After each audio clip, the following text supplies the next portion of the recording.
그런즉 우리가 무슨 말을 하리요? 율법이 죄냐? 그럴 수 없느니라.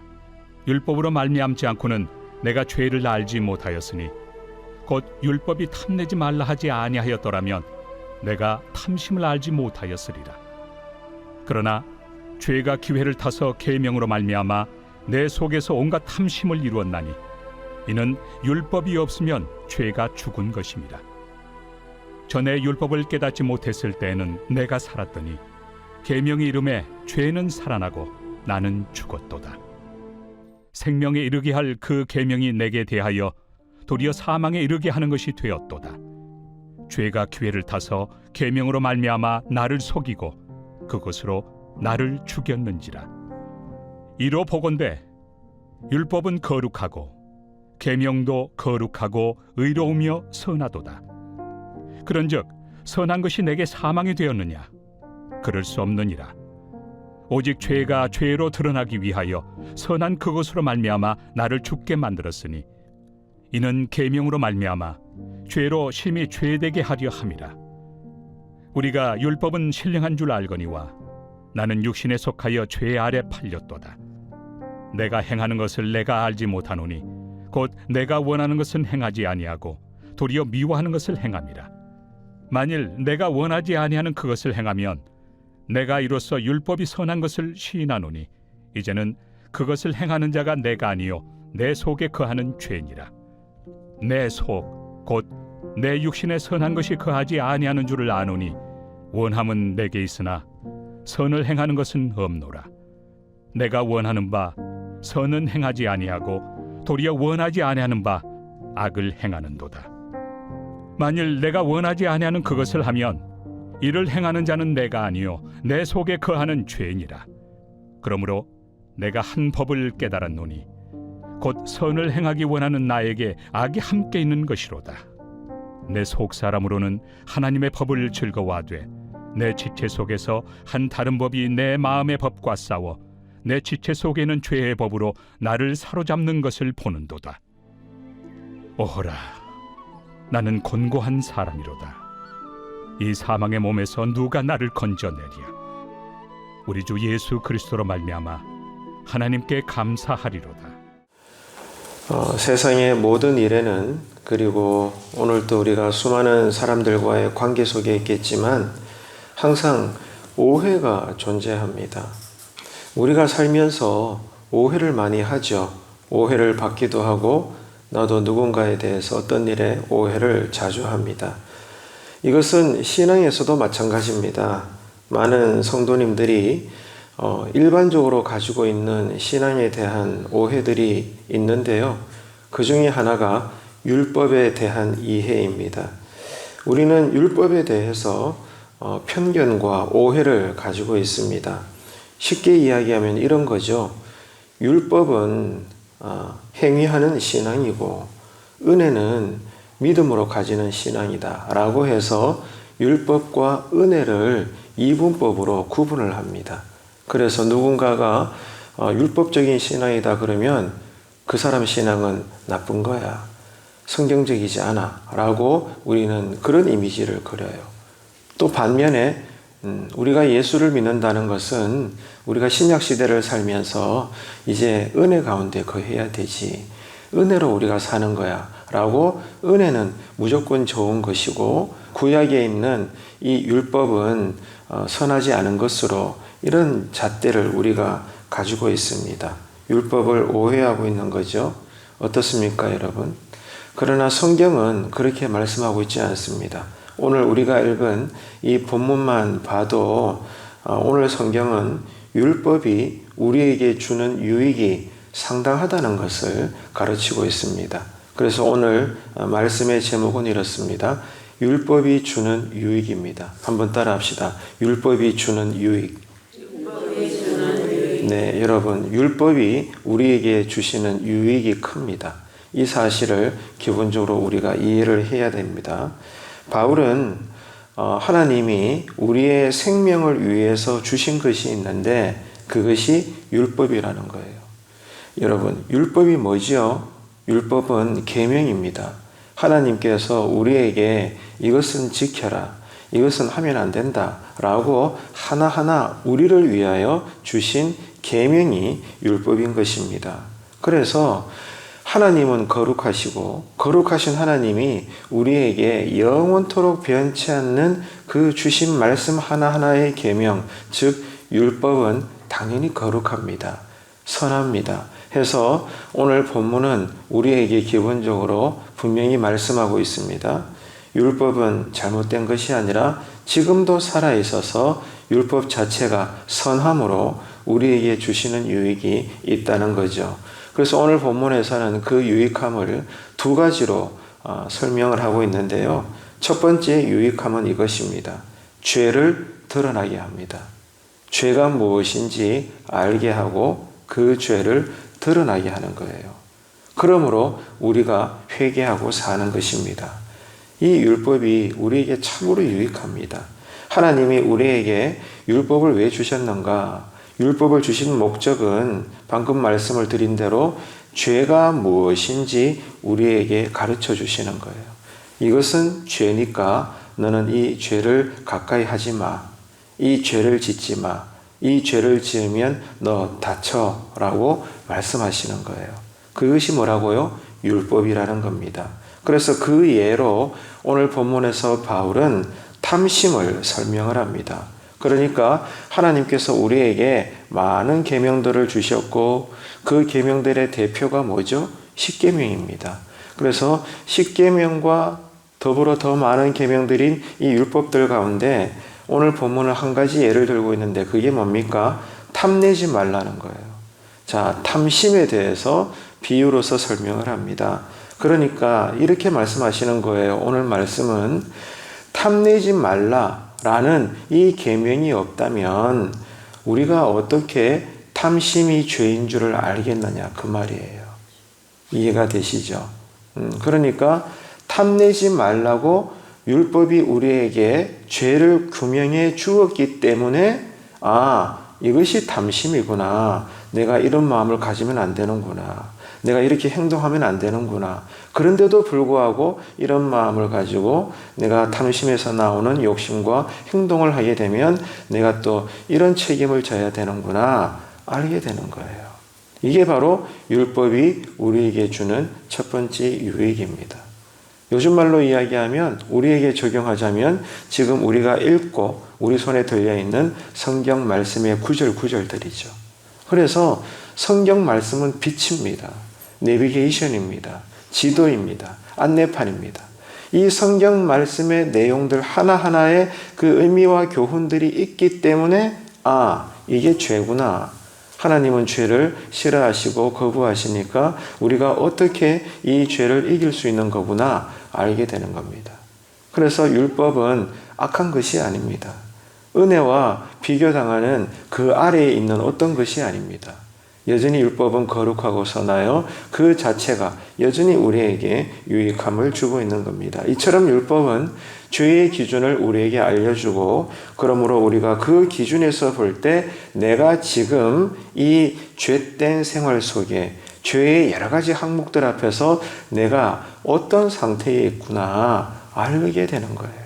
율법이 아니고는 알 수가 없는 겁니다. 예를 들면 이런 거죠. 자, 여기에 작은 리모컨이 있습니다. 자, 이 리모컨 길이가, 이 세로 길이가 있죠? 길이가 길어요, 짧아요? 그걸 어떻게 알아요, 권사님? 기준이 없는데. 그죠? 지금 이것만 놓고는 이게 긴지 짧은지 알 수가 없어요. 그런데 기준이 딱 세워졌어요. 자, 이 파란 볼펜이 있는데 이 펜의 길이가 있죠? 이 길이의 기준에 의해서 이 리모컨을 딱 갖다 대니까 자, 이 높이가 길어요, 짧아요? 짧죠. 바로 이겁니다. 이게 율법이에요. 이 율법이라는 기준이 없다면 죄가 무엇인지 우리는 도통 깨달을 수가 없습니다. 그래서 죄를 지어도 내가 죄를 지었구나 알 수가 없는 거예요. 그러니까 율법이 우리에게 얼마나 우리의 생명을 지키고 보호하는 그런 기준이 되는 건가, 마지노선이 되는 건가 알게 되는 것입니다. 이것이 율법의 유익이죠. 또 한 가지 예를 들자면 여러분도 운전을 다 하시죠. 자, 자동차 운전을 하다 보면 어떻습니까? 그 거리마다 다양한 도로 표지판을 만나게 되죠. 그래서 이 표지판의 지시대로 우리가 운전을 하게 되는데 이 지시를 가끔 어기는 순간 어떻게 됩니까? 적발이 되면 벌금을 내야 됩니다. 벌칙금을 내야 되는 거예요.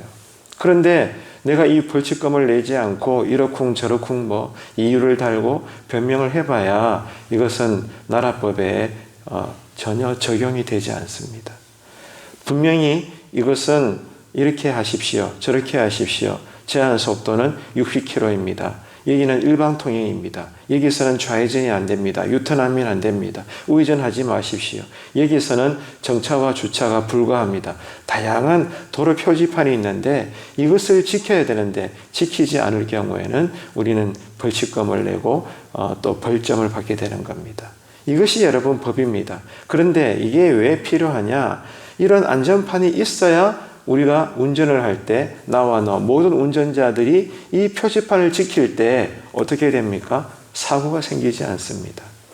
예, 이 도로 하나에 차들이 쌍방에 쌩쌩 달리면서 서로 마주쳐 지나가는데 그 가운데 노란색 두 줄의 중앙선이 없다면 또 더 나가서 그 가운데 이 가로막이 없다면 여러분 어떻게 되겠습니까? 사고가 날 수밖에 없는 거예요. 그러면 우리의 생명은 죽을 수밖에 없는 거죠. 그 말입니다. 도로법이 있기 때문에, 도로 표지판들이 있기 때문에 오늘 또 우리는 안전하게 서로가 운전하는 거예요. 우리의 생명을 지켜주는 겁니다. 그것처럼 율법도 그와 같다는 거예요. 율법 그 자체가 선한 것입니다. 우리의 생명을 유지하게 하고 지켜주는 겁니다. 그래서 이 율법을 지키지 않으면 내가 다친다는 거, 내 생명에 해가 생긴다는 것을 우리는 알게 되는 것입니다. 율법이 있기 때문에 율법의 가르침에 의해서 이게 죄구나, 나는 어떻게 살아야 되는구나 알게 되는 것이고 하나님의 뜻대로 순종할 때 율법의 요구대로 우리는 여전히 생명을 유지하며 오늘 이 하루를 사는 겁니다. 그런데 문제는 무엇입니까? 우리가 일찍이 하나님께서 우리에게 주신 모든 율법의 계명들에 대해서 우리는 고의적으로 이 계명을 불순종했습니다.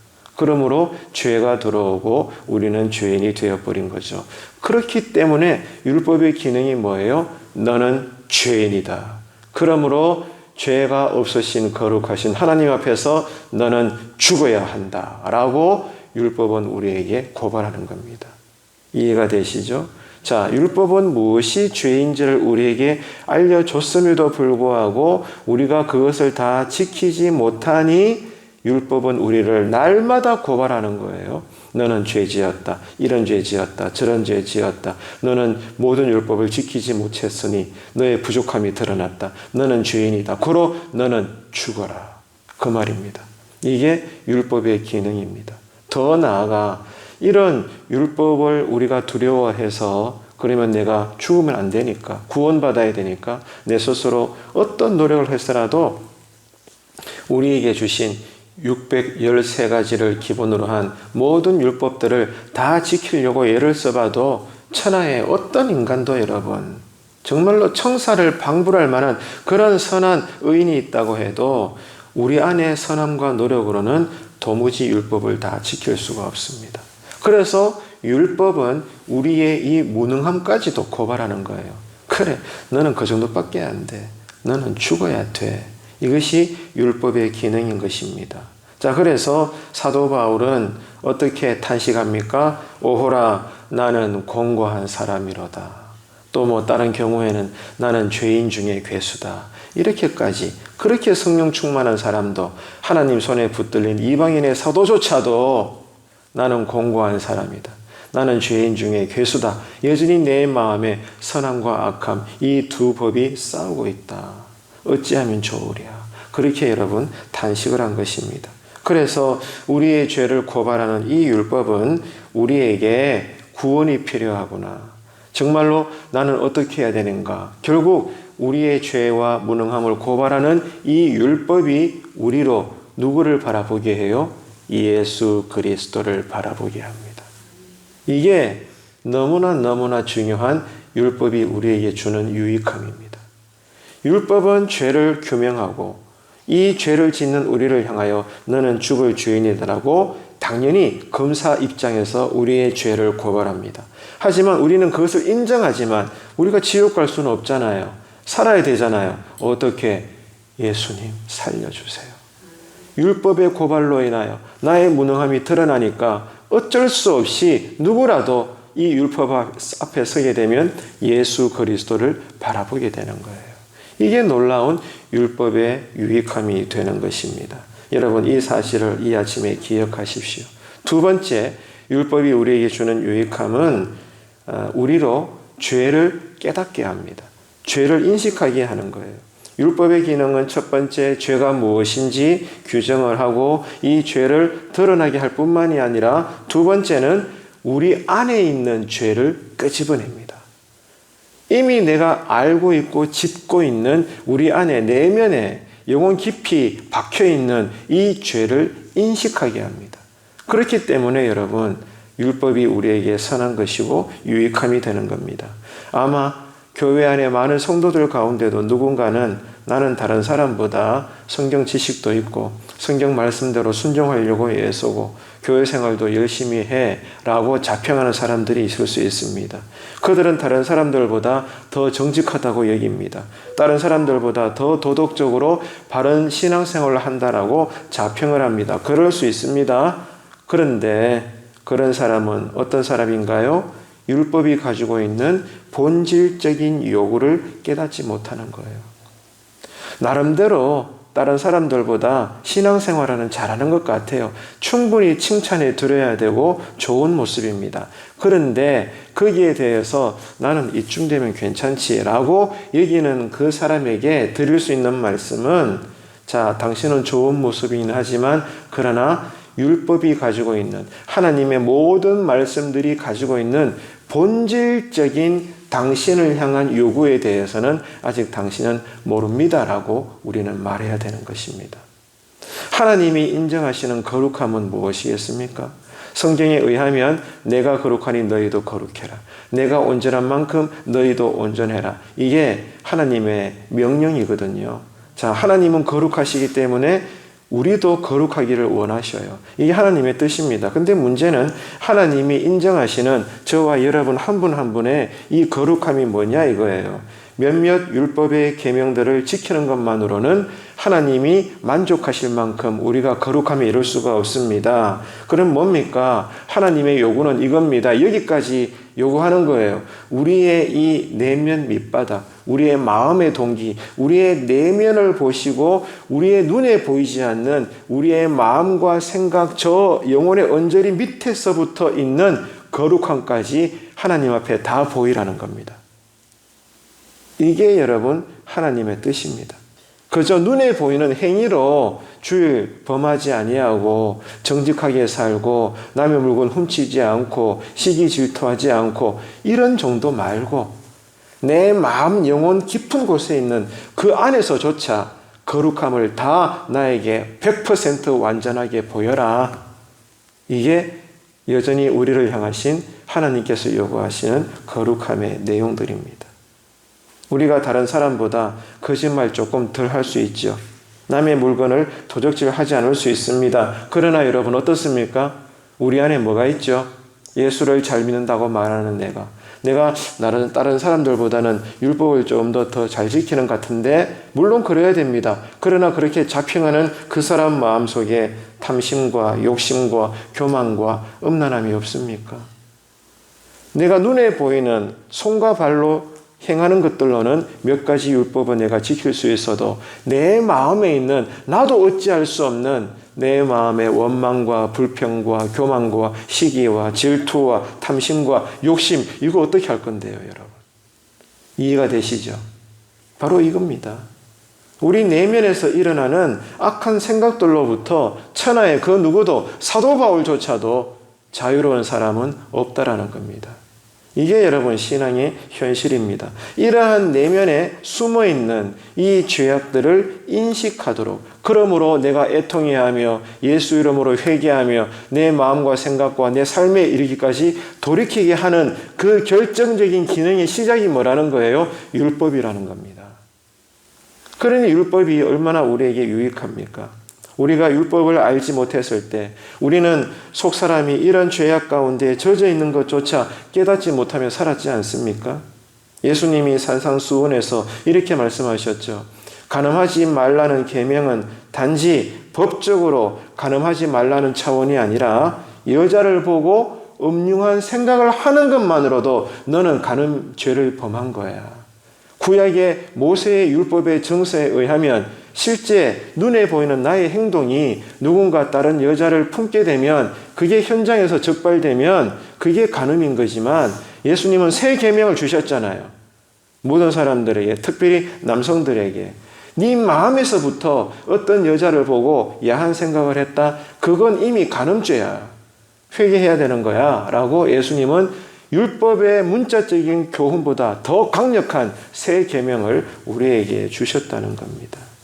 여러분, 그래서 이 율법의 기준에 비추어 볼 때 우리 마음 속에 있는 죄의 깊이까지 들여다보게 하는 거예요.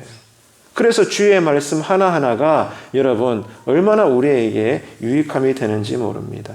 이 죄를 깨닫는, 죄를 인식하는 과정이 없이는 하나님이 우리에게 허락하시는 그 은혜와 용서의 가치를 우리는 이해할 수가 없는 거죠. 율법은 죄에 대해서 명확한 개념과 이 기준을 알려줍니다. 그래서 우리는 율법을 통해서 내가 죄인이구나. 내가 아무리 발부둥 쳐도 나는 예수 그리스도를 붙잡지 않으면 나는 용서받고 구원받을 수 없는 거구나. 믿으시면 아멘 합시다. 네, 이게 여러분 복음의 소리죠.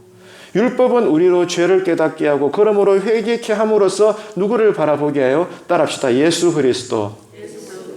예수 그리스도를 바라보게 하는 거예요. 이게 하나님의 강력한 뜻입니다. 하나님이 이 일을 하시는 거예요. 그래서 율법이 날마다 우리의 죄를 고발하게 해서 그러므로 죄를 인식하고 우리가 회개하고 삶을 돌이킬 때 구원자가 되시는 그 주님의 용서와 사랑과 은혜와 모든 복들의 능력은 오늘 또 우리에게 부어주는 줄로 믿습니다. 이게 여러분 오늘 본문에서 우리가 깨닫게 되는 은혜의 가치인 거예요. 말씀을 맺겠습니다. 성도 여러분, 말씀이 무엇입니까? 오늘 또 말씀을 가까이 하십시오. 말씀을 많이 암송하십시오. 말씀은요, 거울입니다. 그리고 물입니다. 아침에 일어나면 여러분 이제 또 하루를 살기 위해서 뭐 해요? 거울을 보잖아요. 거울을 보면서 내 눈에 뭐가 묻었나, 입에는 또 뭐가 묻었나, 내 얼굴이 왜 이래 세수를 깨끗하게 합니다.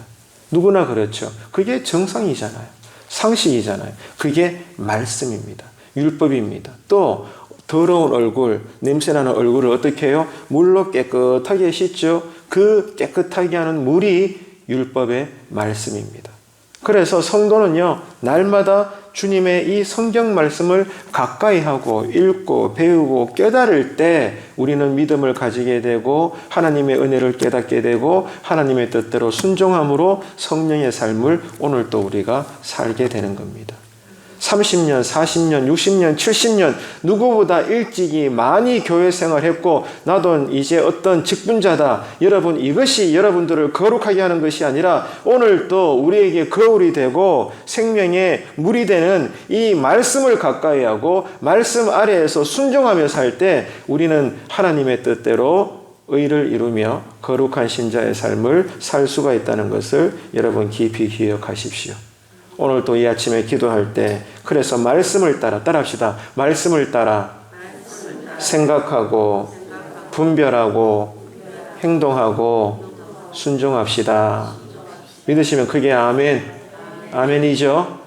율법인 모든 계명의 이 말씀들을 여러분 사모하십시오. 그래서 이 말씀은 언제나 우리에게 유익함이 있습니다. 선합니다. 거룩합니다. 그래서 오늘 또 저와 여러분은 내 감정 따라 내 마음의 탐심 따라 기도하지 말고 말씀을 따라 기도하는 가운데 하늘에서만 내려오는 신령한 은혜의 능력으로 이 하루를 신자답게 잘 살아내시는 믿음의 하루가 되시기를 주님의 이름으로 축원합니다. 기도하겠습니다. 참 좋으신 하나님 아버지 은혜를 감사합니다. 하나님은 율법을 통해서 죄를 드러내시고 그 죄를 깨닫게 하십니다. 그러므로 오늘 또 신자는 새벽에서부터 말씀으로 내 마음과 몸과 삶을 비추어 봅니다. 그리고 그 말씀의 빛을 따라 영으로 기도하기를 원합니다. 오늘 또 말씀은 우리에게 한없이 유익합니다. 우리가 그 말씀의 빛, 말씀의 샘물, 그 말씀의 은혜 안에서 성령 충만하여 오늘 또 우리가 오직 말씀대로 순종하는 하루가 되게 하여 주옵소서. 이 땅에 구원의 말씀으로 오신 예수님의 이름으로 기도하옵나이다. 아멘.